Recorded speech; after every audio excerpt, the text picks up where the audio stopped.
Please stand for the Pledge of Allegiance and remain standing for a moment of silence. Attention, salute, pledge. I pledge allegiance to the flag of the United States of America and to the republic for which it stands, one nation, under God, indivisible, with liberty and justice for all. And now for a moment of silence. You may be seated. Good morning, Spanish Fort Middle School. Today is Friday, September 19th. I'm Lillian Mims. And I'm Riley McGlasson. Students interested in participating in the annual Sweet Potato Cook-Off, September 25th, 2014, at 4 o'clock in Robertsdale at the County Fair, please see Dr. Coker for an entry form. I love sweet potatoes. Oh my gosh. Have you ever had sweet potato fries? Girl, they're good. I know. I love sweet potato fries. They're beautiful. Okay. The cross country team competed at Fair Hope this week. The girls finished in first place, not second, first, and the boys came in third. For our girls, Amy Smith came in fourth, Brooke Duplantier, something like that, in sixth, Riley Grantham in seventh, Olivia Madison, in 11th, Anna Grace Sorrells in 16th, Abby Hagan in 19th, and Aubrey Ortiz in 20th. For our boys, Sean Clower came in third, Jack Nye in 11th, Austin Jordan in 14th, and Logan Parsons in 16th. Congratulations to all of our runners. Our next meet is at Five Rivers on Tuesday, September 23rd at 4:30 and 5 o'clock.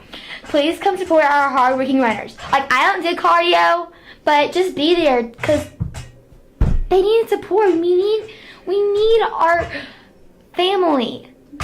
Come, you don't run, just watch. Okay, shh, hold on. Okay.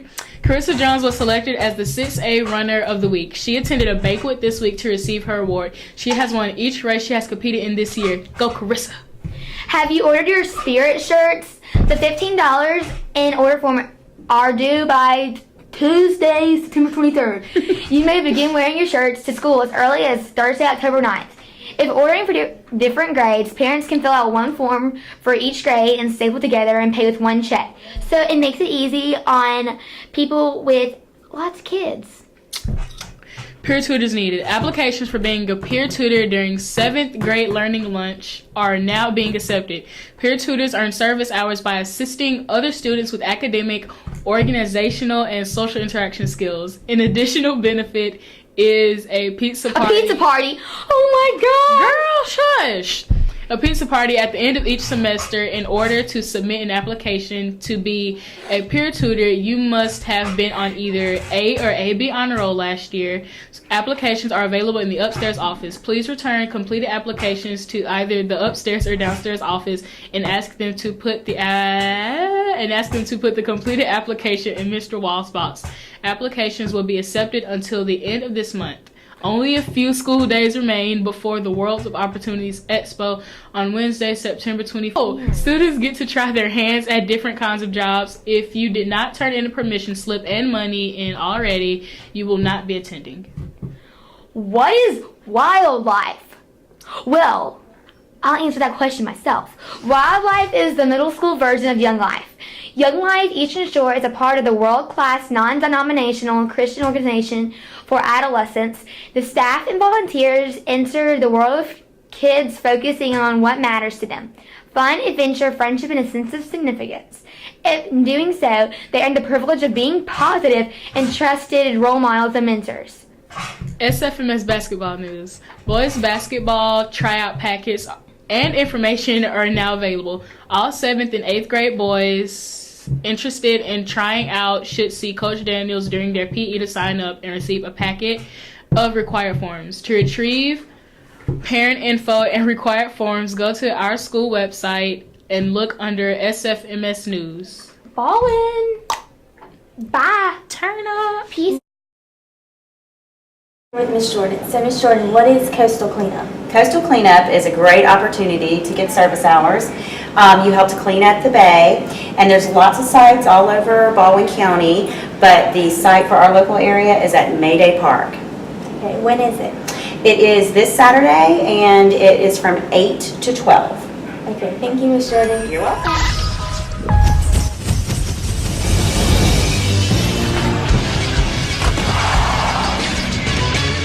This is SportsCenter. Welcome to this year's first edition of Sports Center. Thanks for tuning in. Got a new panel this year with us. If you'll introduce yourself. I'm Michael Pierce. I'm Lee Avenger. Coach Daniels. Noah Dassinger. Noah Dassinger. All right. This is week 4 of the college football season. There are only 2 matchups of top 25 teams this week, including Auburn, number 5, versus number 20, Kansas State. Unfortunately, that game's going to be played before you guys see this episode, but let's pick it anyway. I'm taking the Tigers. I think they win by 2 touchdowns. Who you got? I'll say the Tigers. I say Kansas State. Auburn by a lot. Well, we can't all be right. So, all right. Let's start with our featured games for this week in Mobile, where South Alabama takes on Georgia Southern. Both teams hoping to rebound from tough losses last week. It's a conference opener for both teams, so it's important to get off to a good start. Who you got in that one? I got Georgia Southern. I got South. I like South, so I'm going South. I think I'm going to go with Georgia Southern on that one. They lost a narrowly were defeated 42-38 last week by Georgia Tech. That's a tough team, so I'm going to go with the Eagles. Next up, Mississippi State. Bulldogs travel to Baton Rouge to take on the number 8 LSU Tigers in newly renovated Tiger Stadium. What do you think about that one, Noah? I got State, Dak Prescott, and Derunya.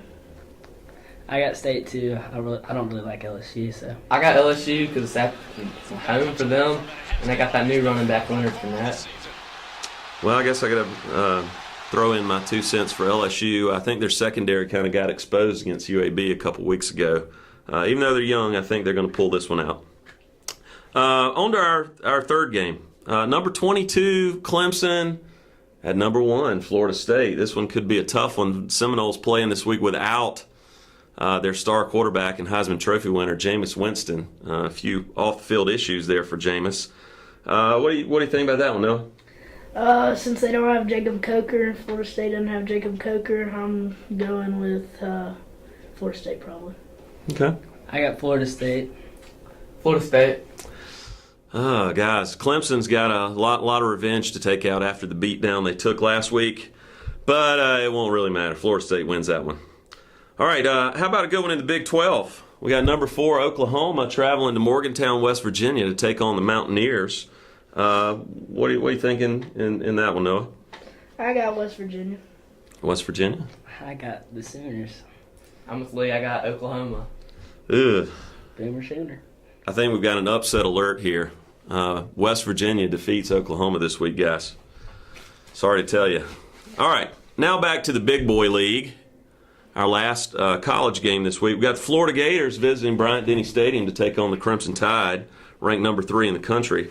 Hard to believe Alabama's a almost 2-touchdown favorite in this one. But Florida did just squeak by Kentucky last week in triple overtime, so we'll see what happens here. What do you think, Michael? I got Alabama. I'm going with Alabama. RTR, baby. Yeah, it's a dead giveaway. I think all you guys are right, but it is going to be fun to see Amari Cooper match up with Vernon Hargraves, the shutdown corner for Florida. Amari Cooper, by the way, is leading the nation in receptions. How about some NFL? That's enough college. Let's move on to NFL. Pittsburgh at Carolina. Pittsburgh's 1-1. Carolina's 2-0. Question is, will Pittsburgh defense come out of hiding this week? What do you think, Noah? No, not at all. I agree with Noah. I got the Carolina Panthers. Cam Newton.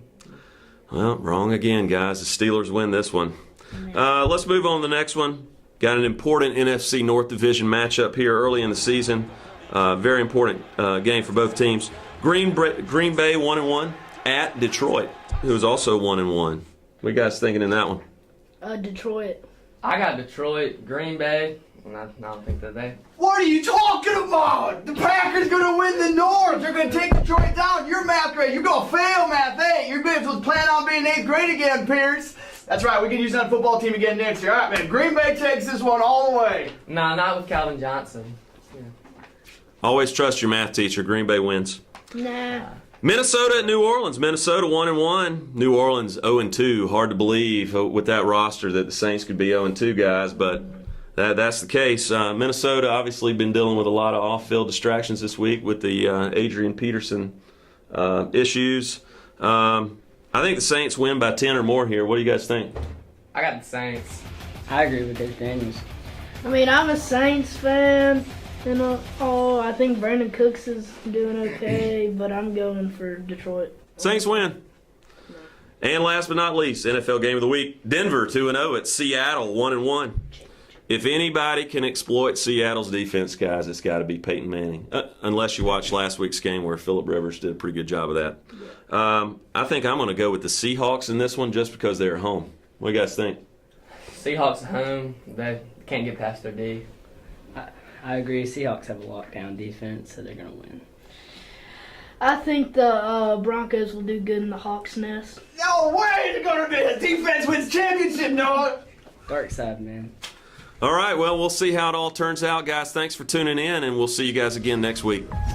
Cheesehead. The one take one.